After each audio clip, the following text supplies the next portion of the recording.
Assalamualaikum warahmatullahi wabarakatuh. Saya Sahria, calon guru penggerak angkatan 6. Alhamdulillah hari ini saya sedang bersama dengan Ibu Dr. Randa Rustina MMPD. Beliau adalah Kepala UPT SMP Negeri 1 Pancalota. Saat ini saya ingin melakukan wawancara tentang prosedur pengambilan keputusan.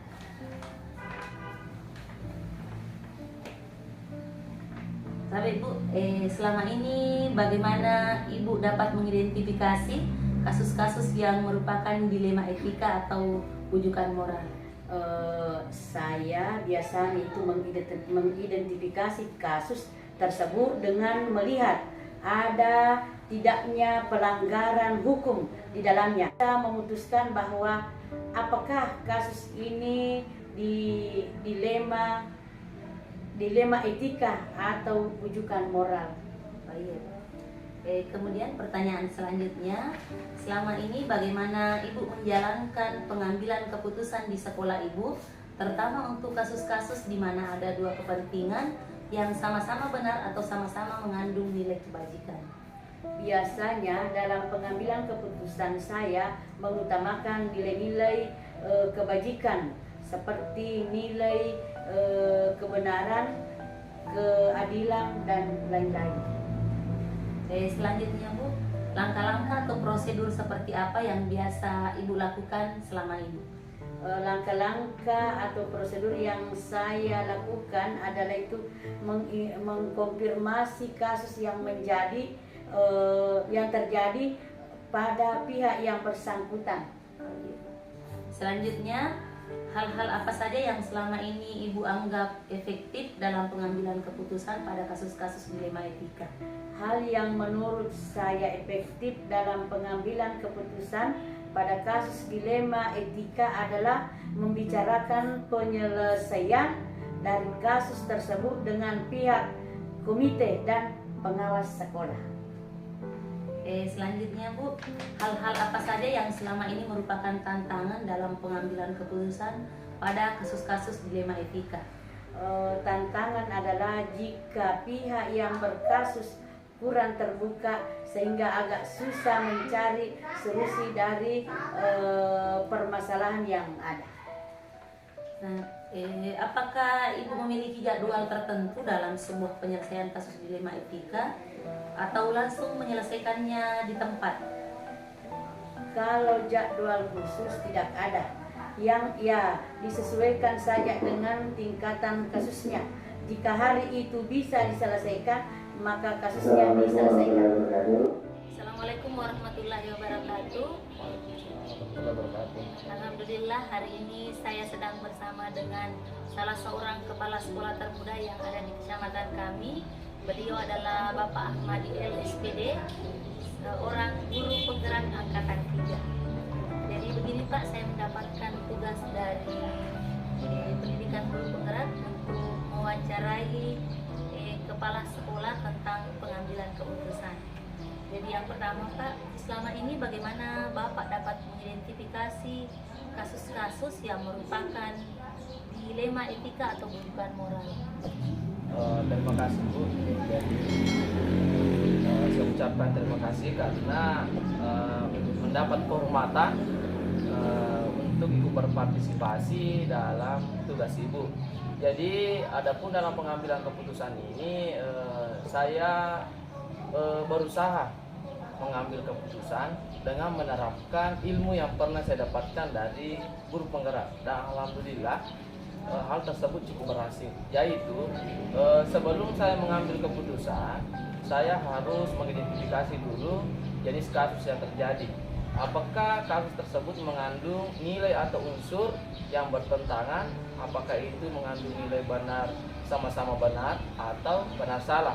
Dan apabila saya mendapatkan nilai atau unsur yang bertentangan benar-benar, maka saya sudah terbuka bahwa itu termasuk nilai etika. Sebaliknya, apabila mengandung unsur benar salah, berarti itu bukan moral. Saya itu sementara. Pertanyaan selanjutnya, selama ini bagaimana Bapak menjalankan pengambilan keputusan di sekolah Bapak, terutama untuk kasus-kasus di mana ada dua kepentingan yang sama-sama besar atau sama-sama mengandung nilai kebajikan? Terus terang Bu, kalau kasusnya seperti itu adalah salah satu hal yang sangat sulit. Cuma untuk mengambil keputusan, mau tidak mau kita harus memprioritaskan yang memiliki dampak yang cukup besar. Jadi saya kira itu menjadi salah satu alasan dalam pengambilan keputusan. Oke, pertanyaan selanjutnya, langkah-langkah atau prosedur seperti apa yang biasa Bapak lakukan selama ini? Sebelum saya mengambil keputusan Bu, jadi yang pertama tadi kita harus dulu menentukan apakah kasus tersebut termasuk biduka moral atau dilema etika. Kemudian yang kedua, kita mencari fakta-fakta untuk menguji kebenaran dari kasus tersebut. Dengan bantuan fakta tersebut, kita dengan mudah bisa mengidentifikasi persoalan. Selanjutnya kita mencari solusi yang terbaik. Oke, pertanyaan berikutnya, hal-hal apa saja yang selama ini Bapak anggap efektif dalam pengambilan keputusan pada kasus-kasus dilema etika? Dalam menentukan kasus dilema etika, kita harus tidak tergesa-gesa dalam mengambil keputusan, harus secara cermat. Namun kita tidak boleh biarkan kasus tersebut berlarut-larut karena bisa menimbulkan masalah atau menambah masalah. Jadi kuncinya Bu, tetap kita berpedoman pada 4 prinsip, 4 paradigma, 3 prinsip dan 9 langkah-langkah dalam pengambilan keputusan. Saya kira itu. Oke, berikutnya, hal-hal apa saja yang selama ini merupakan tantangan dalam mengambil keputusan, terutama pada kasus-kasus dilema etika? Biasanya Bu, yang menjadi tantangan bagi kami kepala sekolah khususnya yaitu karena selalu berhadapan kasus antara balas kasihan dengan rasa balas kasihan dan empati dengan aturan yang berlaku.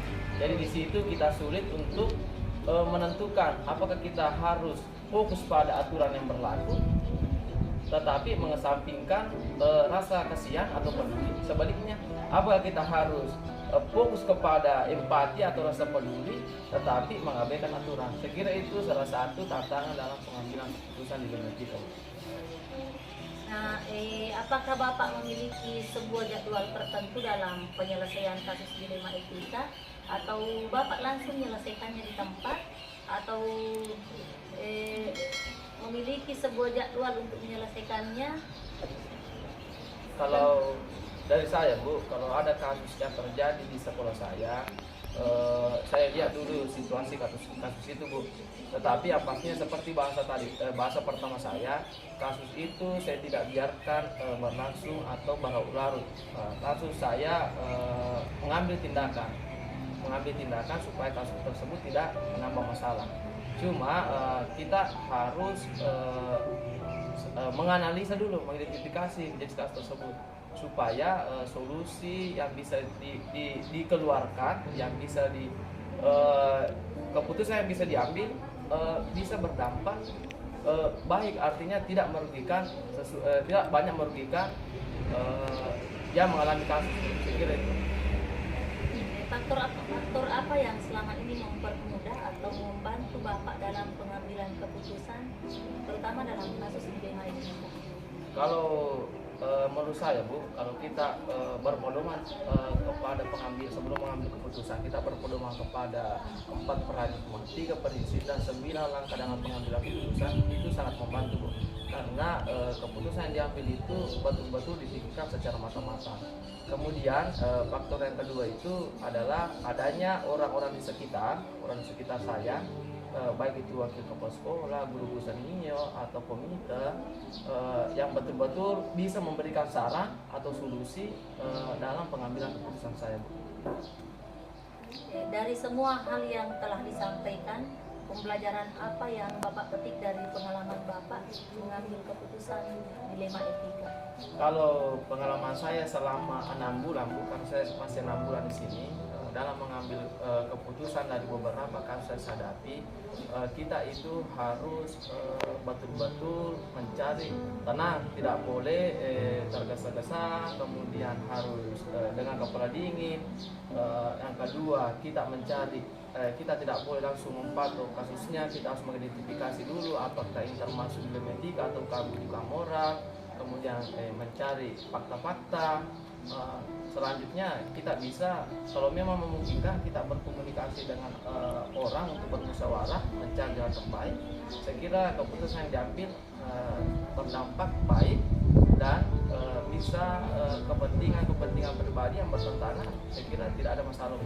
Jadi keputusan yang diambil bisa dipertanggungjawabkan. Terima kasih Pak. Jadi demikian tadi wawancara saya dengan Bapak Ahmadi. Saya ucapkan terima kasih banyak Pak atas waktunya. Assalamualaikum warahmatullahi wabarakatuh.